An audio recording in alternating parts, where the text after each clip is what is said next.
আজব লীলা দেখে আইলাম নদীর কিনারায় আমার দয়াল গো অসাধনে দিন বইয়া যায়।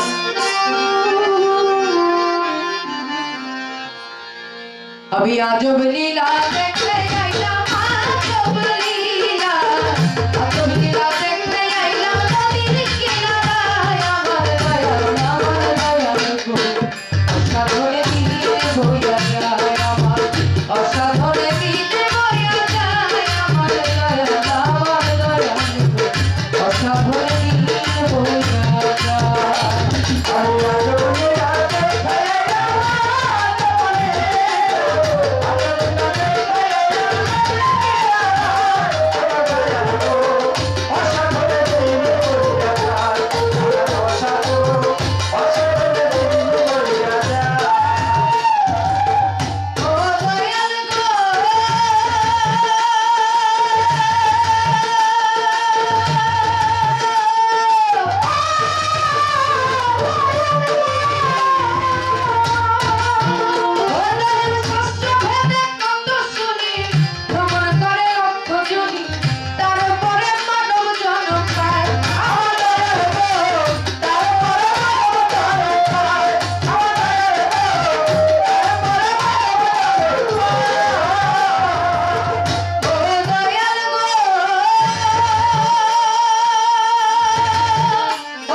পাবো পাবো ওরে আমার আজিক যাইয়া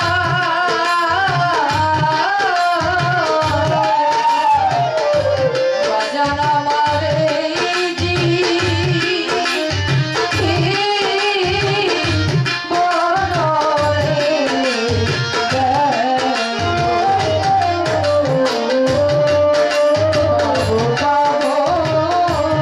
বলে আমার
গান তো আসলে করি, কিন্তু গানকে অনেক মানুষ কাঁদে, অনেক মানুষ আবার হাসে, কিন্তু নিজের গান কোনোদিন নিজে শুনলাম না। নিজের গান নিজে শোনার ভাগ্য কখনো হলো না। আসলে পালা নিয়েছি ভক্ত, কিন্তু আমি ভক্ত হতে পারি না। ভক্ত ছিল বাবা জুলহাস, যার বাড়ি নাকি সেই মাদারীপুরের চরে। তার গুরু ছিল দেলোয়ার হোসেন চিশতি। দেলোয়ার হোসেন চিশতি তার দরবারে এরকম মজলিস, সকল ভক্তবৃন্দ এসেছে দরবারে, কিন্তু তার সেই জুলহাস পাগল আসে নাই। সে ভক্তদেরকে জিজ্ঞাসা করছে যে তোরা সকল তরিকার ভাইয়েরা এখানে আসিস, আমার জুলহাস পাগল কই, ওরে তো দেখতেছি না। ভক্তরা বলে বাবা, যে নাকি আপনার দরবারে কোনোদিন আসে না, আপনার কোনো খোঁজ খবর নেয় না, আপনি তার কথাটাই বারবার বলতেছেন, কিন্তু হাজার হাজার ভক্ত সবসময় আপনার সাথে থাকি, আপনার খেদমত করি, আপনার দরবারে ওরসের সময় আমরা কত কিছু নিয়ে আসি, কিন্তু আপনি তো আমাদের কথা একটা বারও বলেন না। গুরু একটু চুপ করে থাকে, ভক্তদেরকে তবু বুঝতে দেয় না। কয়েকদিন পর দেলোয়ার হোসেন আল চিশতি যাবে, তিনি বলতেছেন ভক্তদেরকে, ভক্তগণ তোমরা যে যেখানে আছো শোনো, আমি একটু নৌকা ভ্রমণে যাব, তোমরা কেউ কি যাবে আমার সাথে? যারা ছিল ভক্তগণ তারা বললো হ্যাঁ বাবা, আমরা যাবো অবশ্যই, কেন যাব না। দয়াল চান বড় একটা ডিঙ্গি নৌকা ভাড়া করছে, নৌকা ভ্রমণে যাবে। সকল ভক্তদেরকে নিয়ে সেই নৌকার মধ্যে উঠছে। ওঠার পর মাঝিকে বলতেছে, মাঝি তোমার এই নৌকাটা যেন মাদারীপুর চরের দিকে যায়। ভক্তরা তাও বুঝতে পারে না যে আমার বাবা কই যাবে। নৌকাটা যখন মাদারীপুরের দিকে যাচ্ছে, জুলহাসের বাড়ির প্রায় কাছাকাছি এসে পড়েছে।